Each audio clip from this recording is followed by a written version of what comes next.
L'échange que vous allez entendre est un entretien épistémique. Il s'agit d'une conversation asymétrique dans laquelle on s'intéresse à notre interlocuteur en lui posant des questions. Au travers de celle-ci, nous cherchons à comprendre les raisons qui motivent son avis. L'objectif principal de cette forme de conversation est de passer un moment agréable et mutuellement enrichissant.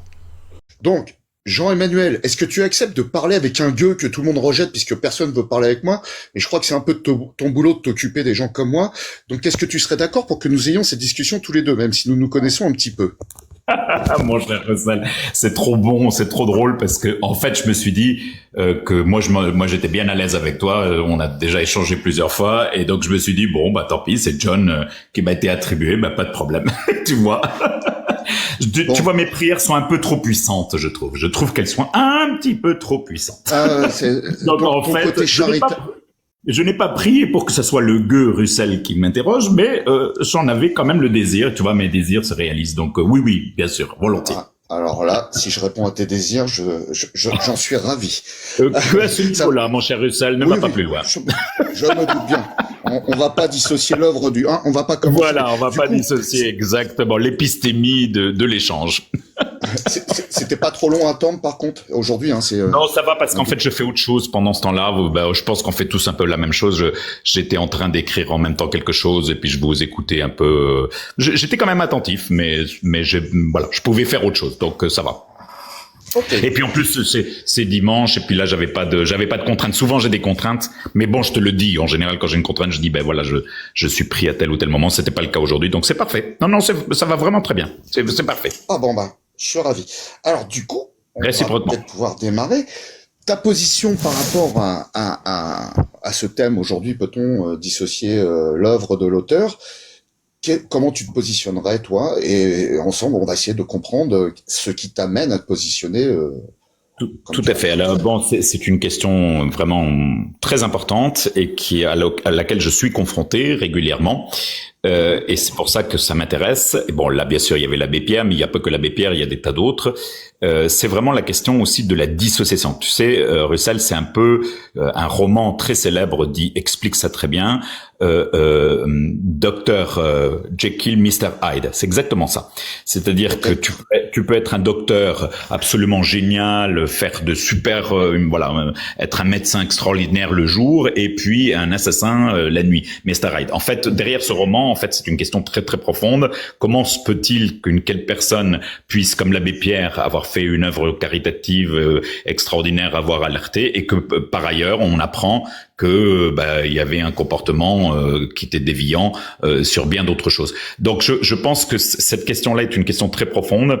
Bon voilà, en tout cas je parle là-dessus. J'ai d'autres choses, mais je te laisse. J'aime bien que tu me relances ou que tu me poses des questions parce que moi je suis capable de te parler pendant 15 minutes sans aucun souci sur ce sujet. Moi, de ce que j'ai compris, de ce que tu viens de faire en introduction, ce que tu viens de dire en introduction, c'est que toi, tu es assez confronté à ce type de dilemme. Hein. Je vais pas parler de problème ou de problème. De dissociation des personnalités. Sur la dissociation des personnalités, tu t'appuies sur le fameux roman de Dr Jekyll et Mr Hyde que je traduis pour les plus jeunes, où il y a une magnifique série aussi Breaking Bad qui reprend ce thème. Et pour toi, c'est une question très profonde. Mais du coup, sur cette question de la dissociation, quel est ton point de vue? Quelle est ton opinion? Et comment tu en arrives à cette opinion? Alors, mon point de vue, c'est qu'il y a des personnalités psychotiques et des personnalités névrotiques, et que c'est pas la même chose. Donc, il y a malheureusement des malades, vraiment des gens malades, qui ont une double personnalité, et malheureusement, parfois, ce sont des génies. C'est-à-dire que vraiment, ils ont quelque chose. Le fait qu'il y ait en eux cette dissociation de personnalité permet que certaines inhibitions n'ont pas lieu, et du coup, ils arrivent ils arrivent à faire des choses absolument extraordinaires, mais qui sont pas en accord avec une unité intérieure, avec autre chose en eux, si vous voulez, la part d'ombre, appelez-le comme vous voulez, the dark side of the power. J'aime bien dire ça aussi pour essayer de faire expliquer ça, qui fait qu'il y a toute une part cachée et que plus la part exposée est forte et je dirais exposée, que l'on a des éloges, plus la part obscure qui n'a pas été traitée, qui n'a pas été travaillée, peut devenir monstrueuse. Et c'est malheureusement ce qui arrive. Malheureusement, il y a beaucoup d'exemples qui vont dans ce sens-là. Et c'est pour ça que c'est grave. Donc pour moi, alors par contre, un névrotique, lui, il va en souffrir. C'est-à-dire, il va être dans la culpabilité. Il va essayer de prendre soin de sa dissociation. Il va essayer de faire attention. Ceux-là, ils sont encore sauvables. Mais ceux qui sont névrotiques, malheureusement, il faut plutôt que la société s'en défende. Parce qu'ils peuvent faire des ravages, malheureusement. Ok. Alors, c'est intéressant ce que tu viens d'aborder. Si je comprends bien, il y a des personnalités qui touchent à un niveau qui pourrait relever du génie, que ce soit dans le génie artistique, ou dans d'autres domaines, et qui souffriraient de maladies psychiatriques qui viendraient créer une espèce de chaos, enlever l'unité entre la capacité à être un génie, à faire des choses extraordinaires pour les gens, mais en même temps être incapable de se dissocier de leur maladie, qui leur fait commettre des actes qui sont parfois ignobles et impardonnables. Est-ce que c'est bien cela? Oui, dans les gros traits, c'est ça. C'est pas forcément des maladies psychiatriques, ça peut être une faille psychique dans la personnalité, dont la personne elle-même est consciente ou n'est pas consciente, ça dépend. Il y a un peu de tout. Il y a différents degrés, et c'est pour ça qu'on peut pas mettre tout le monde dans le même sac. Voilà, il y a plusieurs possibilités. Il y en a qui auront commis un seul acte mauvais. C'est pour ça qu'il faut se méfier aussi du tribunal de l'opinion publique, parce que on va parfois considérer des choses extrêmement graves, alors que finalement c'est une erreur passagère, et puis d'autres qui sont carrément qui sont je dirais des tueurs en série entre guillemets, okay. C'est-à-dire qui malheureusement ont commis pas un ou deux mais des dizaines et des dizaines. Quand je vois comment ça fonctionnait, Patrick Poivre d'Arvor, excusez-moi, je peux pas dire que c'est normal. Enfin, je dis c'est à répétition. D'autres Didi dont on en parlait tout à l'heure, etc. Mais malheureusement, ce n'est pas nouveau, ce ne date pas d'aujourd'hui. Avant, on n'en parlait pas du tout. Aujourd'hui, on en parle un peu plus. C'est une bonne chose. Pour moi, c'est un progrès. Ok, alors ça c'est très intéressant ce que tu viens de dire, qu'aujourd'hui la libération de la parole permet aux victimes de pouvoir mettre en avant des agissements de personnalités extrêmement connues et extrêmement aimées et bien réputées. Exposées, je dirais. Dans mon langage, c'est exposé, des personnes exposées. Exposées. Ok, autant pour moi. Exposées. Donc moi, j'aimerais, si tu es d'accord, qu'on dissocie un peu le cas du Dr Jekyll et Mr Hyde, où là on est comme c'était juste une illustration, tu l'as bien compris. Oui, mais là, on tombe plutôt dans la personnalité de quelqu'un qui a vraiment une maladie psychiatrique, mais tu dissocies bien en disant que parfois, il y a des personnes qui ont juste des failles psychiques et qu'il faut se méfier du tribunal populaire ou de l'opinion publique dans le cadre d'une personne extrêmement connue. Pardon, juste, tu viens de me faire penser aussi à autre chose qui est aussi une clé de lecture, c'est le narcissisme. C'est-à-dire que très souvent, le métier d'artiste fait que on a une faille, enfin c'est pas que fait, mais disons c'est une manière de réparer la faille narcissique. C'est-à-dire on a besoin de se contempler, d'être aimé parce qu'on n'est pas sûr, on n'a pas cette sécurité en soi, et donc on va le chercher dans une œuvre extérieure. Quand la personne fait ça et qu'elle n'en est pas consciente, ça peut devenir très très très dangereux pour elle et pour les autres. Ok. Du coup, on va prendre le cas d'une personne, on va l'appeler X, parce que je m'y connais pas très bien en personnalité exposée.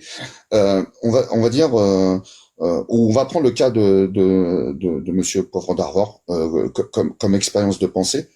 Allons-y. Monsieur Poivre d'Arvor, devant le tribunal populaire, est soutenu en disant que ce n'est pas possible ce qu'il a fait. C'est une on essaie de le faire tomber. C'est pas vrai, c'est pas possible. Mais en même temps, il passe au tribunal de justice, et là, on le reconnaît comme conscient, pleinement conscient des actes qu'il a commis, et le tribunal le condamne.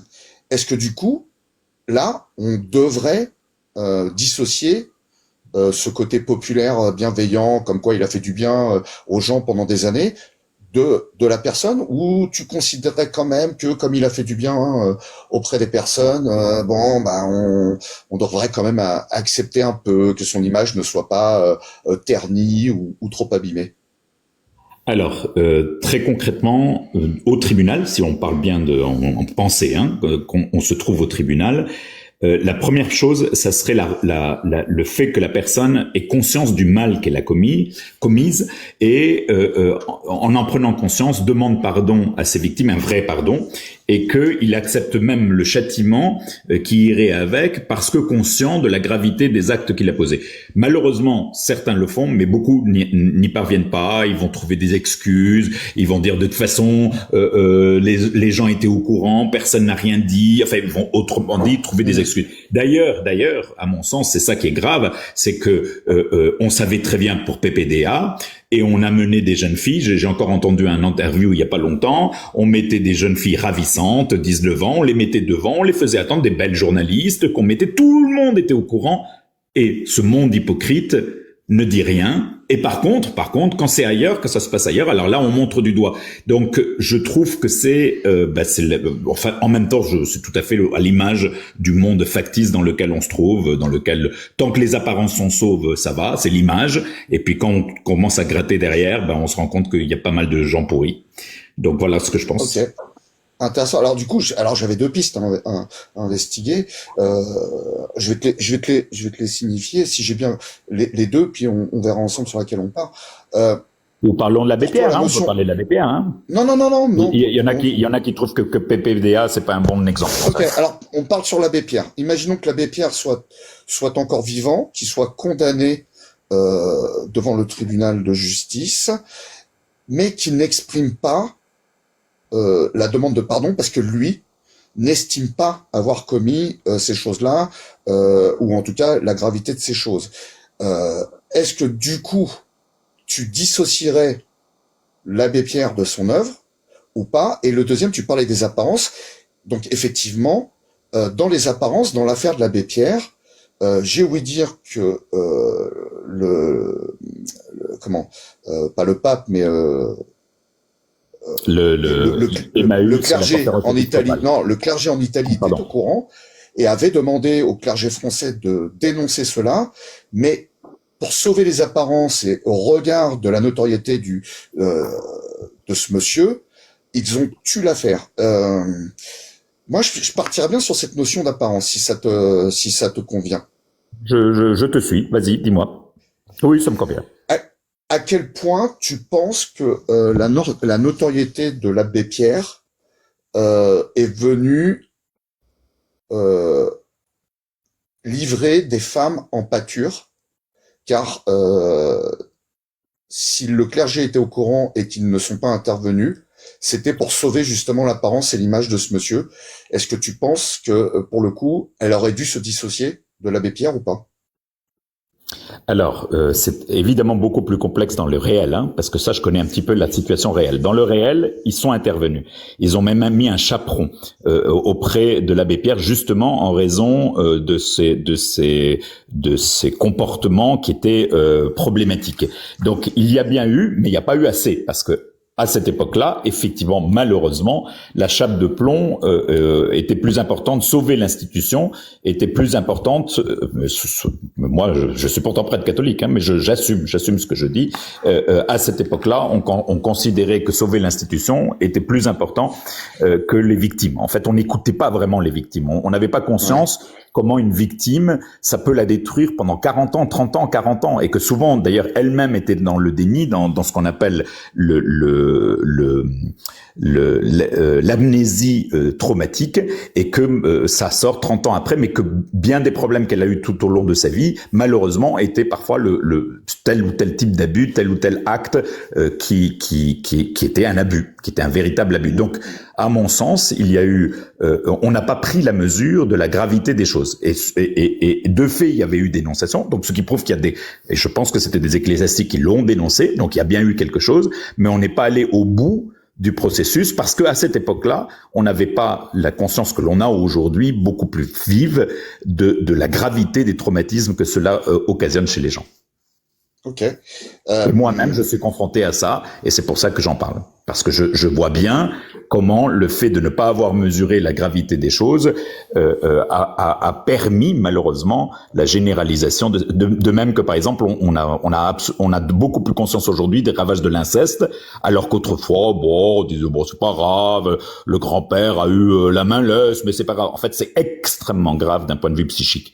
Donc ça détruit les gens. Et donc moi je me réjouis qu'on ait changé d'époque sur ce point précis. D'accord. Du coup, est-ce que tu penses qu'aujourd'hui, en 2025, après l'histoire de l'abbé Pierre, si demain un curé de campagne, alors c'est pas péjoratif quand je dis ça, mais ils sont tellement importants pour les gens dans la campagne, un curé de campagne commettait les mêmes abus, est-ce qu'il aurait le même traitement que quelqu'un d'extrêmement valorisé par le clergé qui serait sur le devant de la scène? Est-ce que tu penses qu'aujourd'hui, le clergé prendrait ses responsabilités de la même façon vis-à-vis de ces deux personnes? Et quelle serait pour toi la meilleure chose à faire si cela se reproduisait?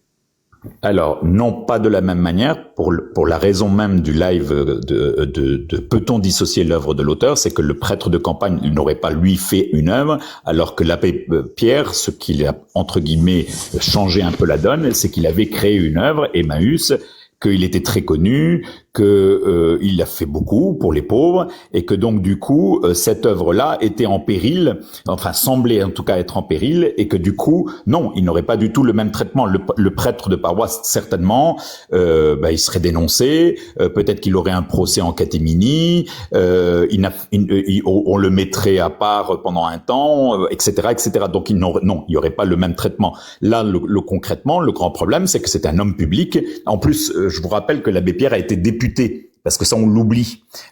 Ça évidemment les plus jeunes ne savent pas tout ça, mais il a été député parce qu'à la sortie de la Seconde Guerre mondiale, il y avait un parti catholique entre guillemets, et il a été député. Donc il était aussi député. Donc ça fait beaucoup de choses, ça fait beaucoup d'éléments qui font que l'abbé Pierre était un homme public, et que effectivement l'homme public, on le traite pas exactement de la même manière que la personne inconnue au bataillon. D'accord. Est-ce que si je reformule ce que tu as dit, et ça sera pas une reformulation exacte, puisqu'il y aura une certaine interprétation dans mon propos, okay. Si je reformule ce que tu as dit, pour savoir si j'ai bien compris, oui. En disant que pour toi, aujourd'hui, le plus grand danger pour les victimes, c'est la notoriété de leurs bourreaux, car elles ne pourront pas être protégées, entendues à leur juste valeur, car derrière, il faut protéger l'œuvre. Alors, merci d'avoir averti. Non, c'est pas exactement ça. Ce que j'ai essayé de formuler, c'est de dire que aujourd'hui, grâce à Dieu, excusez-moi l'expression, la parole, le fait que la parole se soit libérée, fait que même quelqu'un qui a de la notoriété, aujourd'hui, on osera affronter cette notoriété. C'est-à-dire qu'aujourd'hui, contrairement à ce qui s'est passé pendant des années et des années, où on cachait les choses parce que les personnes étaient notoires, aujourd'hui, en tout cas, c'est mon espoir, et je pense que c'est en train d'avancer. Même la notoriété ne cacherait pas des comportements délictueux. Et pour ma part, c'est plutôt un progrès.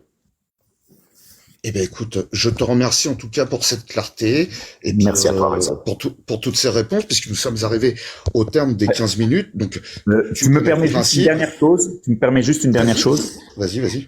Je renvoie à un bouquin d'une victime d'un prêtre pédophile qui s'appelle Mon père, je vous pardonne, c'est-à-dire justement évidemment exprès en inversant ce qui se passe dans la confession, dans lequel une personne que je connais en plus personnellement et dont une préface du pape François, celui qui vient de mourir, dans lequel il dit: j'ai compris que cet homme-là était un malade, c'est-à-dire que il était une personne publique quand il faisait ses sermons, et il était un salaud quand il était personnellement. Et donc, il est même allé interviewer ce bonhomme. Et c'est un livre assez étonnant parce qu'il montre à la fois comment une victime l'a vécu et à la fois comment un bourreau et un type complètement malade réagit dans sa tête, qui est une tête malade. Donc c'est vraiment une vraie question de fond, et moi je me réjouis qu'on soit sorti du déni. Parce qu'il y a eu beaucoup de déni partout, comme il y a du déni sur l'inceste, voilà. Donc je m'arrête, voilà ce que j'ai dit. Merci frère, Jean-Emmanuel. Est-ce que Progix, c'est bien John et Galactique. Mais non, parce qu'en plus on a des copains qui s'appellent frère Adéon, frère quelque chose. Donc moi, dans mon petit carré, je vois toujours frère, donc je dis frère en premier. Est-ce que les copains ont une question à emporter pour le frère Jean-Emmanuel? Moi, j'ai pas de question à emporter. Allez-y, je sais pas qui a parlé premier. J'ai pas entendu. On a dit ensemble qu'on n'avait pas de questions à emporter. D'accord. Est-ce que Galactique a une question à emporter? Non, pas de question. Alors, je vais te poser ma dernière question, qui est toujours la plus importante, c'est de savoir comment tu t'es senti pendant cette discussion, et est-ce que ça t'a apporté quelque chose, cet échange? Et si oui, quoi? Sinon, bah, c'est pas grave. Alors, comme d'habitude, hein, tu m'invites régulièrement. Oui, je me suis senti très bien. C'est de qualité. J'aime beaucoup ce format. 15 minutes. Voilà. Pour moi, ça me convient très bien. Donc, je me suis senti très bien. Et je te remercie une fois de plus de m'avoir permis tout simplement de faire un petit chemin épistémique. Et ce qui m'a servi, c'est plutôt les échanges de ce que j'ai entendu précédemment. De ce que j'ai entendu des autres, parce que c'est toujours très intéressant d'entendre un peu comment les gens réagissent, pourquoi ils réagissent de telle et telle manière, enfin, quels sont leurs principes pour réagir de telle ou telle manière. Donc, en ce sens-là, tu vois, pour nous, c'est important ce que tu dis, parce que on le répète, et je vais le répéter, ce ne sont pas des vrais entretiens épistémiques, parce que déjà, on est tenu par le temps en 15 minutes, et surtout, on le fait devant tout le monde. Et un vrai entretien épistémique, c'est un peu comme la psychanalyse, c'est en face à face, et à huis clos. Mais on fait aussi ce format parce que ce qu'on souhaite, c'est que les gens dans le panel, il y a encore 45 personnes là, puissent apprendre aussi à écouter et comprendre avant d'essayer de juger.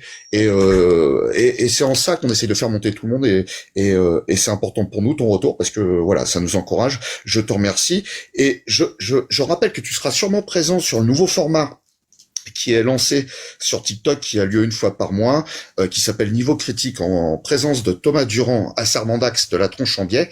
Et je crois, je dis pas de bêtises, mais je pense que ça va être ça. Le prochain sera au mois de mai, et ça va parler de l'inexistence de Dieu d'après les personnes qui pensent cela.